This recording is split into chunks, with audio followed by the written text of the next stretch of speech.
HCAM News is supported by our viewers and by Hopkinton Drug, located in this historic New England town since 1954. They are a multifaceted store dedicated to providing clients with an array of healthcare options.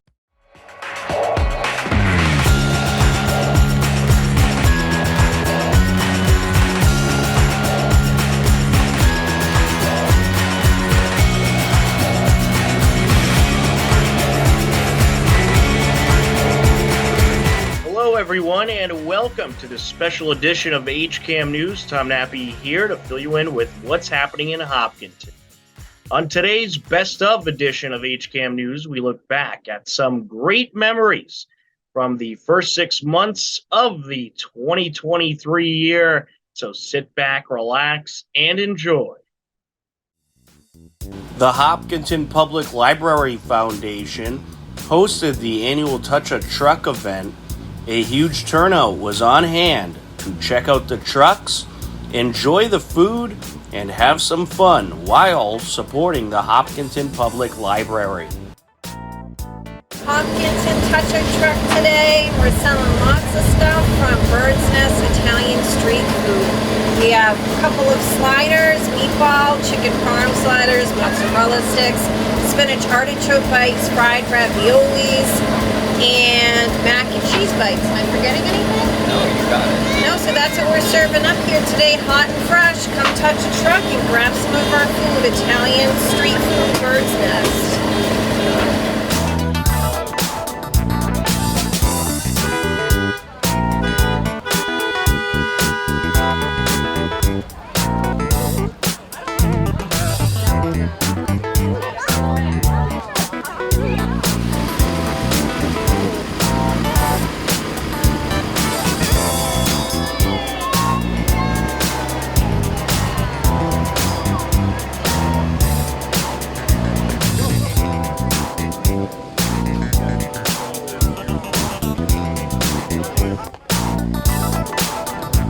So this is a Humvee. This is our tactical vehicle that we use in the field. We're here today showing it off, getting some pictures with the kids, having a good time. That's terrific. It looks like there was a great turnout here today and a lot of interest in this really cool Humvee you got here. Yes, very. A lot of soldiers we're gonna have. Future.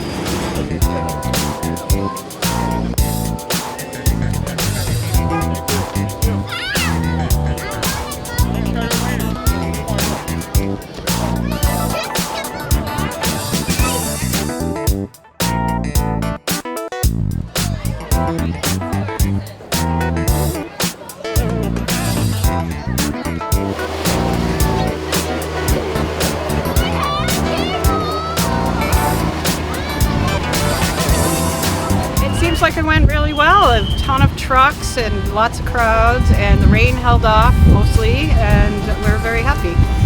Excellent. And for those that don't know, can you talk about what the money's going towards? The money, event is put on by the Hopkinton Public Library Foundation, and we are an organization that supports programming and, we helped with the renovating of the library, and now we do things to support library programming and other things that they need help with that isn't covered in the budget.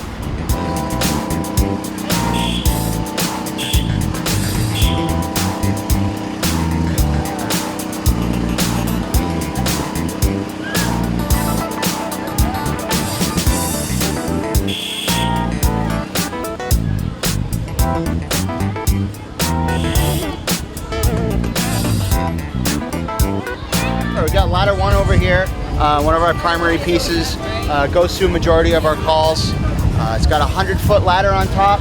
It's got a pump on it so that we can do a lot of work really fast. We can pull up to a car fire with this. We can pull up to a building fire with this. We can pull up to a car accident with this. We have all our extrication tools on here. So this is a jack of all trades truck. We've had it for about 2 years and we're really happy with it. It's great to be able to show it off to the community today because, it's their truck. So, they should know what's on it and that we're here to help. Absolutely. It looks like you might have a bunch of young firefighters in the making over here today. Oh, we certainly do. We certainly do. You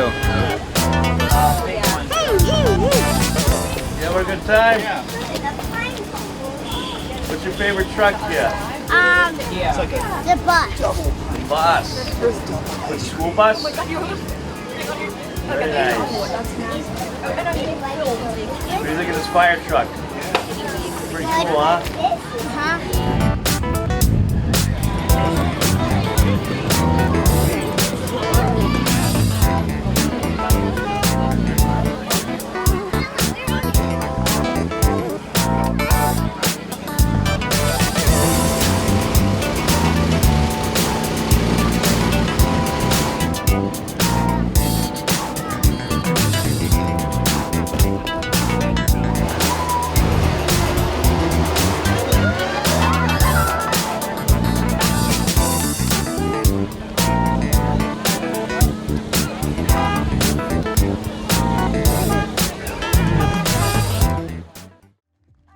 It was a fun day at the 20th annual Sharon Timlin 5K. Some of the festivities were moved inside due to expected rain, but a good time was had by all, and much needed money to fight ALS was raised. Well, for me, because I get to run the course every year, the chance of rain was so high we were concerned what might happen, but like always, the people that support the Angel Fund, they all come out. And it was crowded and fun and cheering and still the hard 3 hilly miles of Hopkinton that we love. But the support for this race in 20 years that we've had it has been unreal. Yeah, it's been an amazing day. I mean, it always is. It always turns out great. The volunteers that support this race and do everything, the things that we can't do day to day, so much appreciated. Always a great turnout. The people are great. It's so good to see repeat runners coming in. We were here last year, and you hear the stories of people losing family members to ALS, and it's always a refreshing thing that we get to hear that because it's a connection that we have, just with this small community and the surrounding place. It's awesome. Absolutely, and the rain held off today for the race for the most part, so that was It good. did, yes. Festivities inside today, but it all seemed to work out well for you. It does. They actually got the color runoff too for the kids, which is seriously one of the cutest things ever. They all get covered with that wonderful color powder. They look like running Cheetos by the time they're done. It's perfect. So yeah, the fact that it stayed off and we were able to get everything done makes me happy. And I'll say, like, running this race, you see the through the years Sharon Timlin shirts. I feel like we go through the nostalgia of the race for 20 years because you see the same people and they support it year after year after year. It's such a great cause, but it's also the heart of this community just really, really brings people out. And this being our 20th year, I've probably ran into 15 or 20 people that have walked up to our table where we're signing autographs, and they're like, "Oh, we were here for the very first one." I mean, and of course they don't have a number on them, so I give them a hard time. Like, "You're not running now," but we got like, older. No, yeah. It hurts. Can't do it. But so many people have come out from the very first one to be at this 20th. It's been awesome. For those that don't know, can you talk about where the money goes towards? Well, the money goes directly to Dr. Brown and at is it Chan Mass General? Chan Mass General. So we have a huge contingency of all the scientists and group that help Dr. Brown too. So it all goes for research, and they have come up with 2 more drugs that the FDA has approved, which is a big deal. It is nice, it's nice to see that in 20 years and the way our world is now, to see improvement. Unfortunately, ALS is still not survivable. So the more money that can go to research, the more hope we have. And I think the hope the light gets brighter and brighter every year with Dr. Brown working on this, and everybody in the whole lab is just really making a difference for any ALS patient or any ALS patient's family. Absolutely, yes. Yeah. Well, it's certainly a great cause, and I think everyone should get involved. For those that haven't gotten involved yet but want to, where could they go to find out more information? They can go to, for this race, it was the SharonTimlin.org, or go to theangelfund.com, and you'll find everything on the Angel Fund's website for all the different runs they do. All the charity runs, all the events, yes. Yeah. Terrific. Well, congratulations on another great year of the Sharon Timlin race. Thank you very much.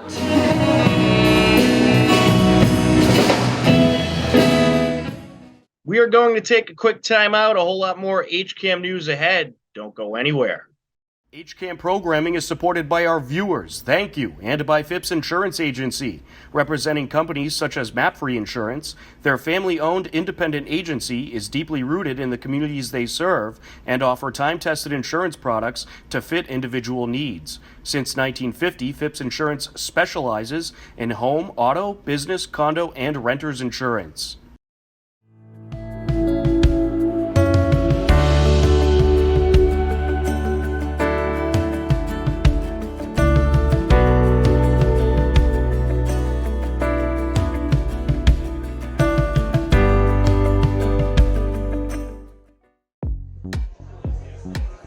The Hopkinton Center for the Arts recently hosted the Hopkinton High School Honors Art Display reception. HCAM's Matt Clark was on the scene to capture the festivities and to take a look at the terrific artistry.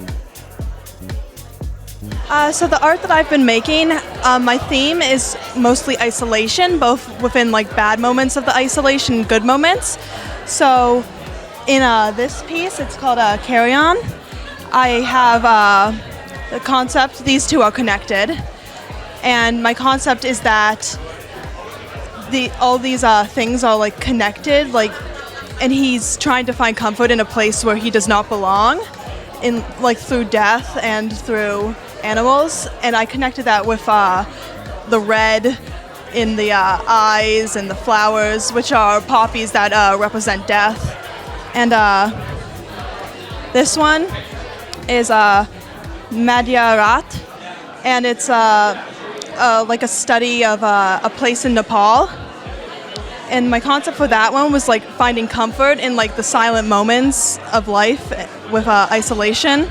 And the title means midnight in Nepali. And then my other one, I called it the Corvid's Abode, and this one was mostly before I had come up with my concept, but it can still kind of be applied because he's alone and he's like kind of collecting a few things. And it's sort of, I tried to go for a sort of ethereal feel to it. So yeah, that's my works. Thank you. Can you answer, what makes you want to do art? I've been doing art for like a really long time, and I just like to be able to create things and make things that are my own, and I like to see the final results of my work. Okay, awesome. And one last question. Other than your own, what's your favorite piece you've seen here tonight? Oh, my favorite piece? It's probably Jada Miller's over there with the three hands and the strings. It's like about the strings of fate. I find it to be a very cool concept.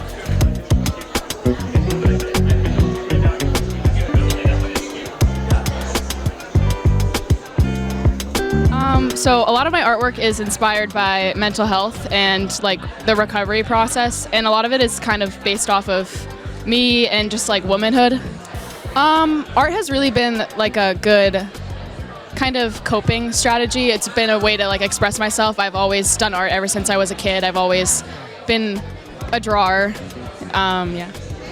Is there anything you want to say about any particular piece? Mostly every single piece that I do typically takes around like 2 to 3 hours to do. Kind of like the shorter pieces are more of like the collage type, and longer ones would typically be like full frame. Yeah. Okay, cool, awesome. I just have one last question for you. Other than your own, what would you say is your favorite piece on display here tonight? Oh, I love the hands by Michaela Scanovan. They're fantastic. I love looking at them.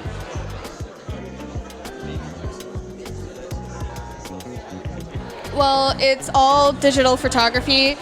The assignment was to create interesting looking photos out of simple shapes made out of purely white paper, and use different lightings to make different effects on them. For my pieces, it kind of started out as like just experimenting with different things that I could do with the paper and taking pictures of it using as many different types of lighting as I could. These were probably some of my favorites. I couldn't obviously pick all of my favorites because most of what I took were my favorites. But I definitely am really happy with how they turned out, with all the shadows and the lighting. with the two at the end being like kind of like opposites at slightly different angles, with the one in the bottom being light more from the side and then the front, and the one on the top being light from the back shining through, kind of creating like a tunnel feel. I've had someone compare it to like the Sydney Opera House, and I really like that comment. The one down here, I mainly picked it because it kind of looks like a drawing, but it's actually a digital photo. And I just really like how the shadows like fade into each other and like the contrast of the bends, almost ribbon-like. Yeah, that's really cool. Honestly, I couldn't tell at first what medium this was, but this is all really cool. So, Lunar, what makes you want to do art? I've always been like really creative whether it was like coming up with different design ideas or like trying to fix like minor inconvenience problems. And art is just 90% creativity and only like 10% actually building up the skill over time with practice, making the art, and just a lot of experimenting, and there really is no wrong way to do it. And as someone who kind of struggled in academics for the majority of my life, that was kind of like a freeing thing to just be able to do it without there being like a wrong way to do it. Awesome. And one last question. Other than your own, what's your favorite piece that's being displayed here tonight? My favorite piece tonight? That is a really hard question because there's a lot of beautiful artwork here today. But my favorite art piece would have to be the blue and purple raven, hold on, that Chloe did. I forgot her name for a second. I really like how she was able to take such a simple color palette and make a beautiful piece of art with such amazing contrast. And the just style of it with like all the mushrooms and the crow like on the ground instead of up in the air like you normally would see birds depicted. It's just, I really think it's a beautiful piece of art. Okay, so each one of these pieces is all like connecting to my overarching theme that I have going on, which is the aspects of control and vulnerability in artwork. I tend to like to be really vulnerable with my work and try and like communicate emotions that are less comfortable to talk about. And a lot of these emotions kind of wrap around that theme of like being in control or being out of control and how much control you feel you have over a situation. So that's kind of what I focus on in all of these pieces. All right, anything you want to say about any particular pieces? Sure. So this piece right here is, it's titled Emptiness. It is a self-portrait that I did in charcoal. And I wanted to communicate that kind of feeling of emptiness, like after you kind of like given up on a situation or you feel like you're just like, you have no control anymore. And I wanted to be able to represent that in using facial expressions in a more like humanistic way, rather than doing it in a less direct way, which I've done with some of my other pieces. The piece Fates up there is actually based off of the Greek myth of the three fates, which I really like Greek mythology, so it was something I was super interested in exploring and using it to communicate something that it's not typically used to communicate. So I wanted to kind of communicate a feeling of like being ready to like give up on life as opposed to like wanting to cling on, but like kind of using the hands in each of those panels to represent like emotions that you're feeling, as opposed to using like a human face, which is more typical to be used to express these emotions. And then I wanted to continue kind of using like less direct things and not using physical human faces to explore like emotions and concepts. And I did that over here in Forever is an Empty Promise. I wanted to do an observational piece because I wanted to be able to focus on some technical skills as well as working into the conceptual aspects that I've been working on. And for this, I used two of my stuffed animals that I have from childhood in order to communicate kind of that like loss of childhood and that like loss of like control in your life as you like kind of grow up and start to experience all these new things that are like different and kind of almost scary for you. So awesome. Okay, so what makes you want to make art? It's just always been something that I've loved to do. Every time I make art, I'm able to just see all these things that I can do that I never thought that I would be able to. It's amazing to see how much I've grown just by looking through old sketchbooks and things like that. And every time I create art, I'm able to work through my own personal emotions that I'm feeling, and kind of, it's a way to help myself get through tough times in my life without having to like go through like conversations that are more uncomfortable for me. And it's just overall, I love art. I love seeing other people's art and just being able to create things I never thought that I could. Awesome. One last question. Other than your own, what's your favorite piece that's on display here today? That's a really tough question. There's just so many amazing things. I definitely really like some of the work that G has done with the ocean and exploring that. And there's one piece with, I'm not totally sure what the title of it, but it's with like a fish with felt where you can actually like, it's an interactive piece, and I thought that was really cool to see because I'd never actually seen someone create interactive art when they're like around my age.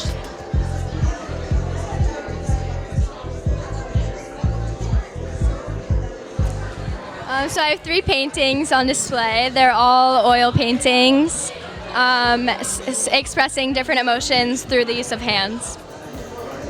Okay, awesome. And what makes you want to make art?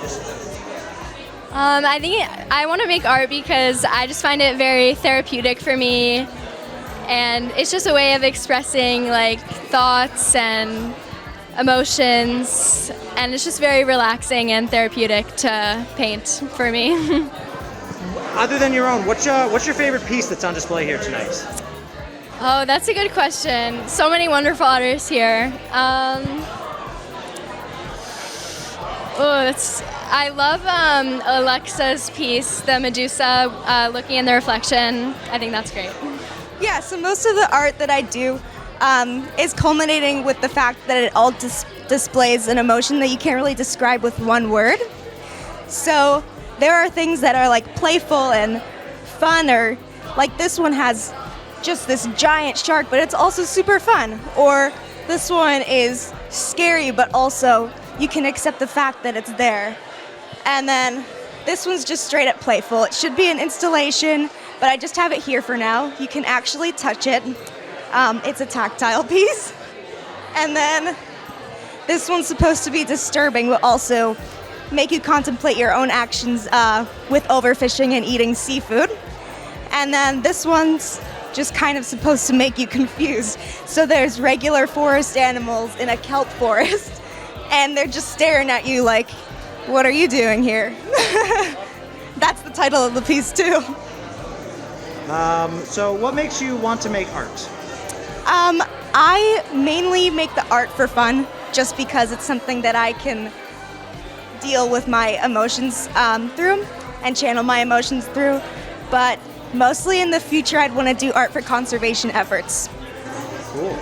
And one last question for you. Other than your own, what's your favorite piece that's on display here tonight? This one. I'm sorry, other than your own. Oh! I'm gonna say Rose O'Loughlin's, it's the one with the face. It's a whole portrait, and it's like an electronic head alien guy, and it's really cool. So I like working with fun and like kind of childlike materials and subject matter. So these two at the top I actually did with crayon, and it's actually a crayon box I had when I was like a little kid that my Nana kept, because that's what Nanas do, and I found it. So I work with like these 10-year-old Crayola crayons, and I really love it. It's really fun. So that's kind of what I do. I'm still trying to figure out why I do it, but I know that I really enjoy it, and I really love my class and getting to see what other people do and kind of like that collaborative aspect of it. But I really, really enjoy making stuff, so. Awesome. Well, you already answered my second question, so thanks. And my last question is, other than your own, what's your favorite piece that's on display tonight? Oh, geez. Not to pick favorites. Yeah, but I think it's a tie. I really love G's felt fish. It's really cool. When we did the gallery walk, like when we first saw that piece, it was actually like an interactive thing where you could build the fish on this like really cool screen with like an aquatic background, but it was kind of tricky to do for the show. So I really love that one. And then I really love Sydney's like all of Sydney's stuff, but the one where the woman, I forget what it's called, but she's looking like right at you and it's like the very thin line, like thin interconnected line. I think it's really stunning. Her work is really cool, but I would have to say those are my two favorites, but it's hard to pick. Yeah, so the goal was to take pictures of white paper, just plain white paper, in different creative ways and use like lighting and shadows to make different shapes. Okay, anything you want to say about any piece in particular? Yeah, I think this one is my favorite, just because of the sharp shadows and light. I think I captured that pretty well. Okay, very cool. So Sophia, why don't you tell us what makes you want to do art? I think it's really expressive, and I enjoy both like the process of making art, but also getting to see everything come together has been really cool. Okay, awesome. And one last question for you. Other than your own, what would you say is your favorite piece on display? Definitely Alexa's piece, the traditional still life piece. I like that a lot. So this work is exploring my inquiry for AP Art on exploration of like human nature, technology, the human body. So I just really wanted to think about like the border between what is human and what is not. Specifically with nature and technology, I find it so aesthetically beautiful, the combination of both. Very cool. It's very cool stuff. What makes you want to do art? I think I just have so much in me. I feel like my brain is like very full of thoughts constantly, and I could write, but I don't really have the words to say what is inside me. I feel like this is just the way I've always done things. I've been doing art since I was like before I can remember, and I think it's just the best way for me to express myself. Really, I don't know any other way. It's how I communicate myself to the world. Awesome. And one last question for you. Other than your own, what would you say is your favorite piece on display here tonight? I'd have to say Alexa's photography piece of the candle and the objects with like a skull and stuff. I just really like the composition of it. I think it's really beautiful. The colors are just stunning. Oh, and I also really like Michaela's painting here. I love the feeling of it. It's like Upcoming town government meetings include on Tuesday, July 18th at 6 p.m. We'll have the Select Board meeting. And on Monday, July 24th at 7 p.m. is the Planning Board meeting. To view all upcoming town government meetings, head over to hcam.tv/gov. And for more information, you can head over to the town website at hopkintonma.gov. Believe it or not, we are out of time for this edition of HCAM News. But don't worry, next Wednesday at 6:30 p.m., we'll be back. For everyone at HCAM, I'm Tom Nappy. As always, we thank you for watching. Take care, enjoy the rest of your day, and we'll talk to you again soon. Bye, everybody.